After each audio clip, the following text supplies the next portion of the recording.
I screamed as the HOA president tipped my stroller onto the grass with my 6-month-old daughter still strapped inside. The sound of her wailing, both baby and my own, filled the air as shocked onlookers gaped. In that frozen moment, the world seemed to pause. I couldn't believe what I was witnessing. A maniacal enforcement of noise complaints turned into a personal attack on my family. The polished, overbearing voice of the HOA president, dripping with self-righteousness, echoed in my ears as I watched our peaceful suburban street erupt into chaos. For months, I had endured endless fines and petty admonishments from the HOA, small slights that, when piled up, began to feel like a daily assault on my right to live on my own property. But nothing could have prepared me for this. My baby stroller, the very symbol of my family's new beginnings, was now the target of bureaucratic cruelty. The injustice burned hotter than the summer heat on our manicured lawns. In that moment, I vowed that I would no longer be a victim. Karen and her cronies at the HOA would soon learn that when you push someone too far, consequences are inevitable. Little did they know, this incident was about to become the turning point, a spark that would ignite an uprising of creativity, determination, and change. I had a secret weapon in my back pocket that no one in that sterile boardroom could have foreseen. Today, everything was going to change. By the time the dust settled, the very foundation of the HOA's oppressive rule would crumble, and I would emerge not as a disgraced homeowner, but as their new CEO. And so, as the chaos unfolded around me, my mind was already racing ahead, planning a comeback that would shock the entire community. Crescent Point was supposed to be a picture-perfect suburban haven, each house a mirror of the next, with pristine lawns, identical hedges, and a rigid set of rules enforced by an omnipotent homeowners association. In this meticulously maintained community, conformity was sacred. Every resident was expected to toe the line, and any hint of individuality was met with swift, often draconian, retribution. At the epicenter of this uniformity was the HOA, helmed by a board of self-appointed guardians of order. Leading the charge was Karen Wilson, the ever-determined, no-nonsense president of the HOA. Karen was in her mid-50s, always impeccably dressed in conservative outfits, and carried her clipboard and smartphone like a badge of honor. With a piercing gaze and a voice that brooked no dissent, she patrolled Crescent Point with the conviction that even the smallest deviation from the established norms could threaten the entire community's harmony. Her methods were strict and unforgiving, and many residents had learned to avoid drawing her attention at all costs. I, on the other hand, was anything but a conformist. I had inherited a charming, albeit slightly run-down, farmhouse on the outskirts of Crescent Point. Over the years, I had transformed my property into a vibrant sanctuary, a place where creativity, hard work, and a love for life came together in a tapestry of colors and textures. My pride and joy was my little farm stand, a modest but thriving operation where I sold freshly grown produce, homemade preserves, and artisanal baked goods. The farm stand was more than a business. It was a celebration of local flavors and a statement of independence in a community that demanded uniformity. My family and I lived simply and authentically. We took pride in the natural beauty of our land and in the freedom to express ourselves without being shackled by arbitrary rules. Every winter, as the frost glazed our fields and the early sun painted the sky in soft hues, I would set up my farm stand with care and passion. The vibrant displays of produce, the rustic charm of handcrafted signs, and the friendly banter with customers were expressions of our way of life, a lifestyle that clashed with the rigid, impersonal world of the HOA. Then came the incident that would forever alter the balance of power in Crescent Point. Karen Wilson, in her unwavering pursuit of perfection, had taken issue not only with the noise my farm stand occasionally generated, but had escalated her vendetta to an entirely new level. Using noise complaints as her excuse, she ordered my baby stroller, an innocent symbol of new beginnings, to be thrown from the sidewalk and dumped onto the grass in front of my house. For Karen, it was just another example of enforcing the community standards. For me, It was the final, unforgivable act. I had reached my limit. The continual barrage of fines, the constant surveillance, and now this direct assault on my family's peace pushed me to a breaking point. I couldn't let the HOA and Karen Wilson trample on my rights any longer. Deep within, I harbored a plan that would not only defy their petty tyranny, but would flip the entire script, transforming me from a beleaguered homeowner into the new force that would redefine Crescent Point. And so, with determination hardening in my heart, I prepared to retaliate in a way that would leave the HOA and Karen stunned beyond measure. The controversy erupted immediately after the Stroller incident. In the wake of that traumatic moment, word spread like wildfire through Crescent Point. Neighbors whispered in hushed tones, and digital forums exploded with messages of shock and outrage. Many expressed their own silent frustrations, stories of excessive fines for minor infractions, arbitrary rule enforcement, and the constant threat of intrusive inspections by the HOA. I wasn't alone. A groundswell of discontent had been building for months under Karen Wilson's iron-fisted control. I began compiling all the evidence, video clips from my security cameras that captured every agonizing second of the stroller being carelessly tossed, screenshots of the official fine notice sent by the HOA, and testimonies from distressed neighbors who had witnessed the incident. The digital dossier I assembled was irrefutable. The actions taken were not about protecting the community, but were the result of personal bias and a desire to impose conformity on everything and everyone. With the evidence in hand, I knew I had to act decisively. I couldn't let the HOA board simply chalk it up as a minor misunderstanding or a necessary enforcement of the rules. Karen's actions were a flagrant abuse of power, a clear signal that if I did not stand up for myself and my family, there would be no end to the arbitrary fines and humiliations.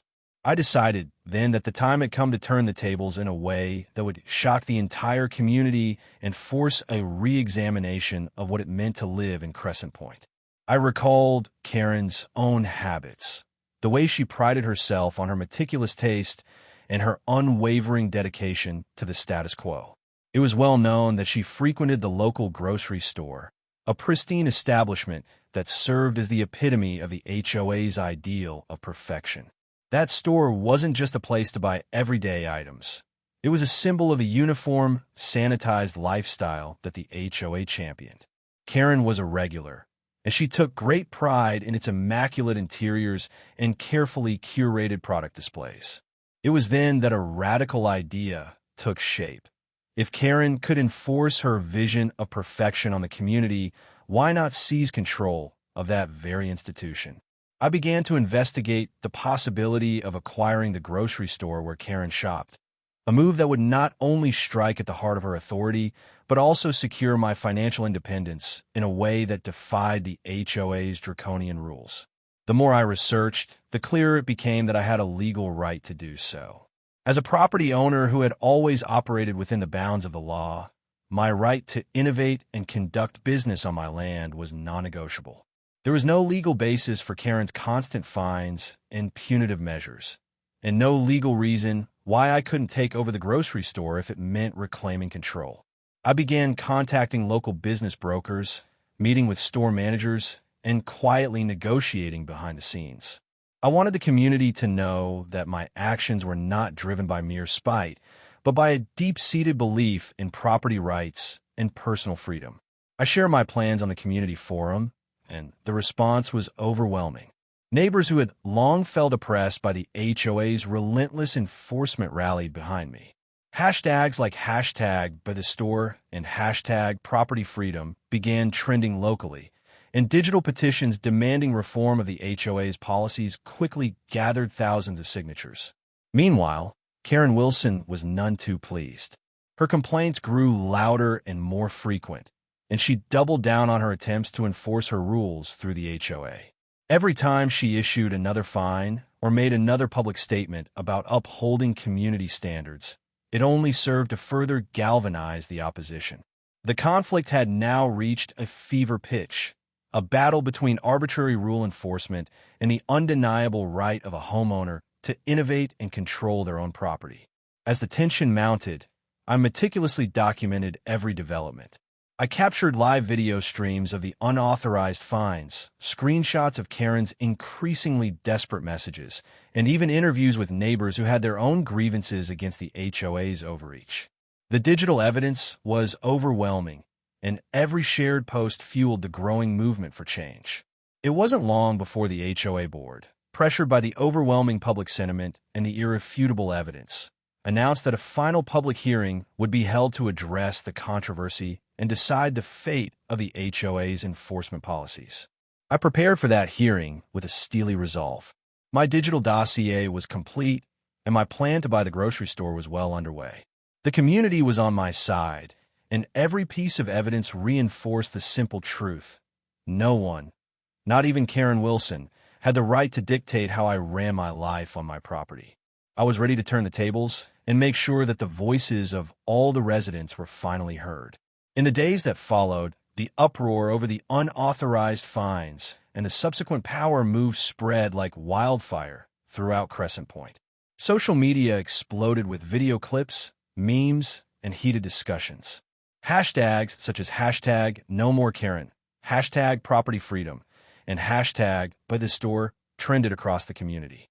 Residents who had long suffered in silence under the HOA's oppressive rule finally began speaking out, sharing their own stories of arbitrary fines and draconian enforcement. The digital atmosphere was electric, a chorus of voices demanding accountability and change. Local news stations were quick to pick up the story. Reporters arrived at Crescent Point and captured footage of both the angry reactions of homeowners and the calm, determined faces of those rallying behind me. It's a battle of wills, one anchor commented on live television, between an overzealous HOA enforcer and a community that's had enough.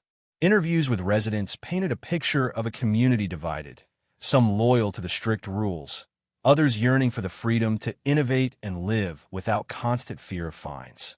The narrative quickly shifted from a personal vendetta to a broader fight for property rights and creative freedom. Within the HOA board, tension was mounting.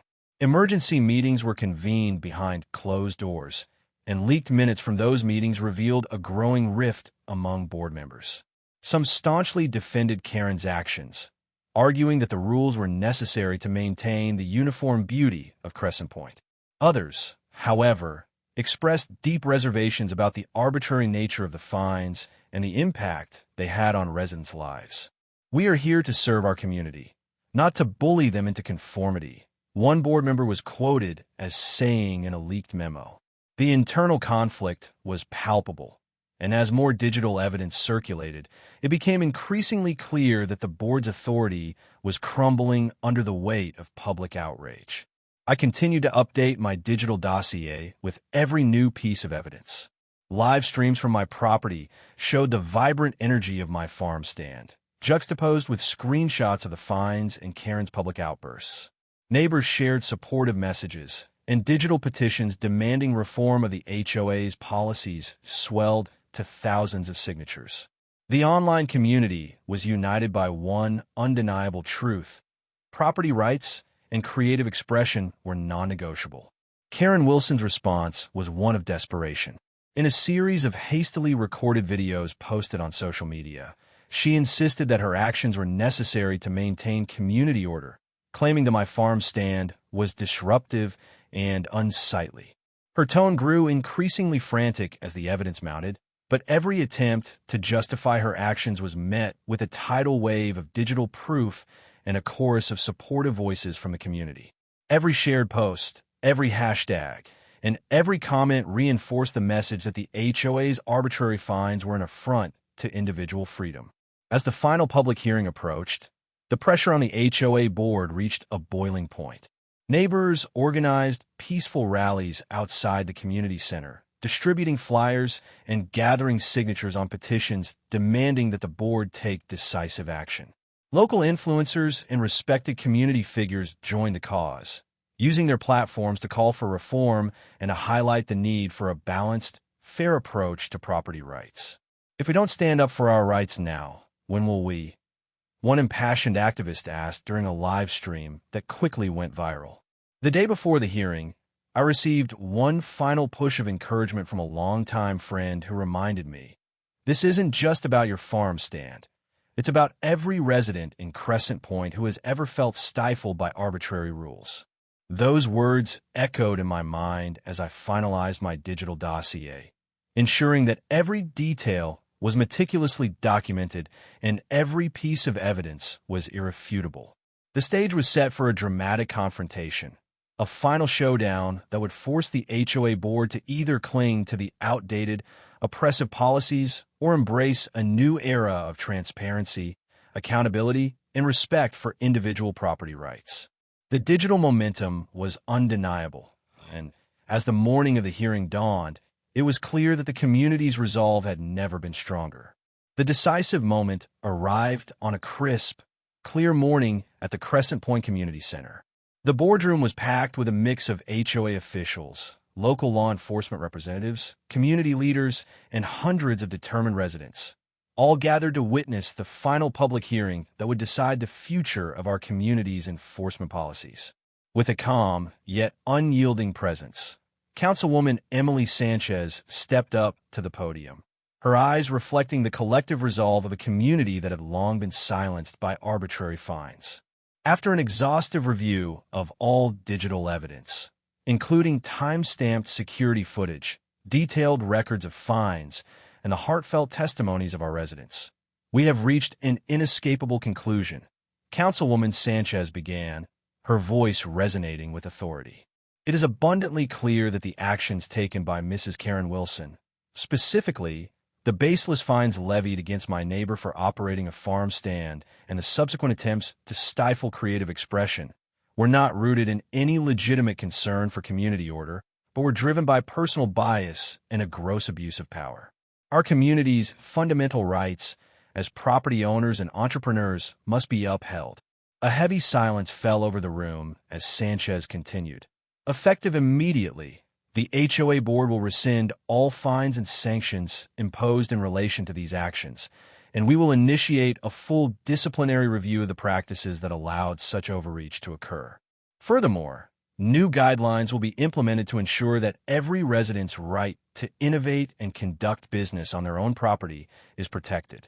Today's decision is not merely about reversing an arbitrary fine. It is a resounding declaration that Crescent Point will no longer tolerate the imposition of personal vendettas under the guise of community standards. Her words struck a chord, and murmurs of agreement rippled through the assembly.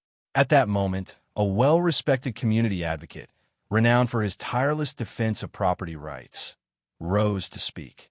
Today, we stand united, he declared, his voice strong and impassioned.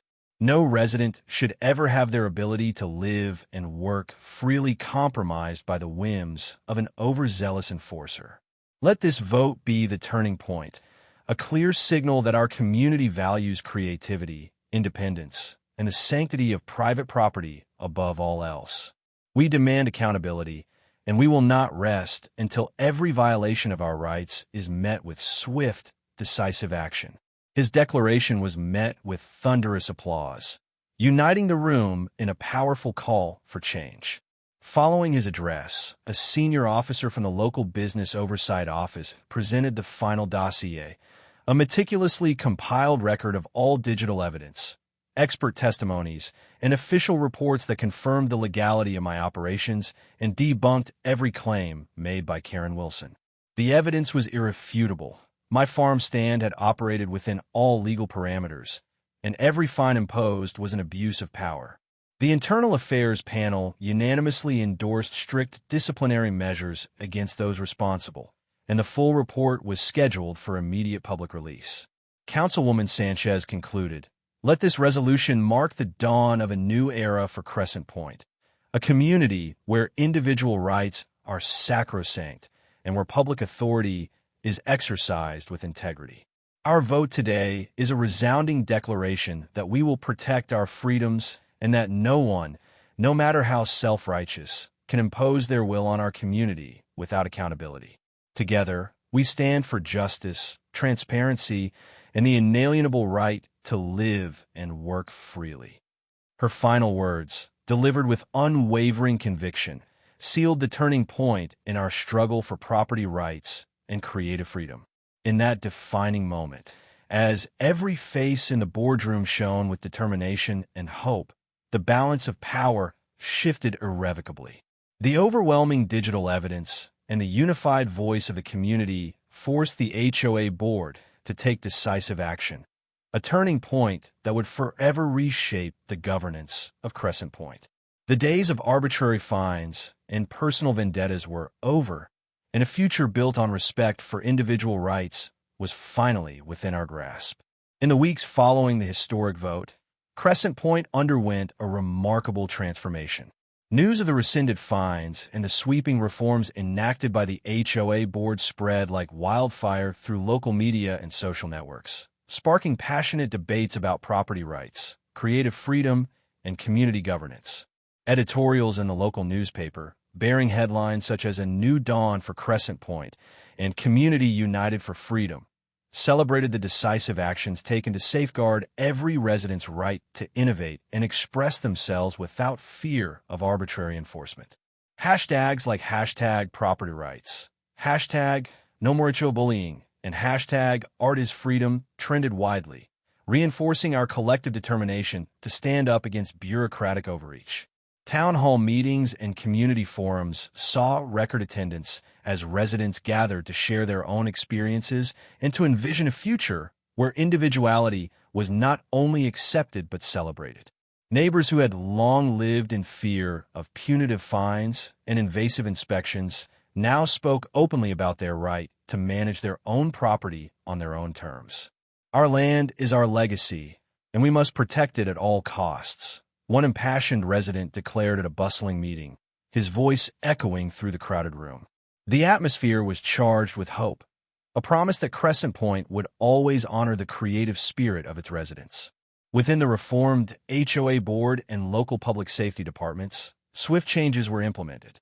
Senior officials, led by Director James Carter and Lieutenant Marcus Reed, launched comprehensive training programs focusing on ethical conduct, cultural sensitivity, and a responsible management of community resources. Regular internal audits and transparent disciplinary procedures were established to ensure that every complaint was thoroughly scrutinized and that no resident would ever again suffer from arbitrary fines or undue interference. Our duty is to protect the rights and dignity of every member of our community, Lieutenant Reed affirmed during a follow-up press conference, reinforcing our renewed commitment to justice and integrity. Community leaders and local civil rights organizations mobilized to further empower residents. Workshops, public forums, and educational campaigns were organized to raise awareness about property rights and to encourage a culture of mutual respect and creative freedom. When we stand together, our voices are powerful enough to dismantle even the most outdated systems, a local activist proclaimed at a town hall meeting, inspiring neighbors to unite and demand a more equitable governance model. For me, the journey from confrontation to resolution was both deeply personal and profoundly transformative. My decision to fight back against the HOA's draconian measures and to reclaim my farm stand after Karen Wilson's outrageous fine had not only restored my rights, but had ignited a broader movement that resonated throughout Crescent Point. Neighbors, who had long suffered under the weight of arbitrary enforcement, now found their voices and shared their own stories of resistance. The digital evidence that exposed the absurdity of those fines became a rallying cry for every resident who believed in the sanctity of private property and the freedom to live and innovate on one's own terms. Karen Wilson, once the feared enforcer of the HOA's strict rules, was now reduced to a cautionary tale, a stark reminder that no one is above accountability when a community unites for justice. Her influence waned as digital records of her past transgressions circulated widely, underscoring the need for reform and the dangers of unchecked authority. At a final celebratory event held in the Central Park of Crescent Point, residents, local officials, and community advocates gathered under the golden glow of the setting sun. A large banner reading, "Unity, Freedom, and Property Rights," was unfurled between towering oaks, and heartfelt speeches echoed with promises of a brighter, more inclusive future. Today, we celebrate our victory over arbitrary interference, a victory for every homeowner and every creative entrepreneur in our community, Councilwoman Sanchez proclaimed, her voice ringing with unwavering determination. The standing ovation that followed was a powerful affirmation of our collective commitment to protect our freedoms and to ensure that no one can abuse public power again. As each new day dawned over Crescent Point, the legacy of that fateful confrontation endured as a beacon of transformative change. The story of how HOA Karen Wilson's attempt to stifle my entrepreneurial spirit by banning my farm stand was met with my bold countermove. Buying the very grocery store she worshipped became a rallying cry for every resident who believed in property rights and creative freedom. Every sunrise now carried the promise that in Crescent Point, truth, justice, and the right to innovate would forever prevail. In the end, what began as a personal battle evolved into a watershed moment for our entire community. We emerged more united, more vigilant, and more determined to safeguard our rights against any form of bureaucratic overreach. And as the sun rose each morning over our reclaimed neighborhood, it carried with it the promise that Crescent Point would forever be a place where creativity, integrity, and respect for individual property were cherished above all else.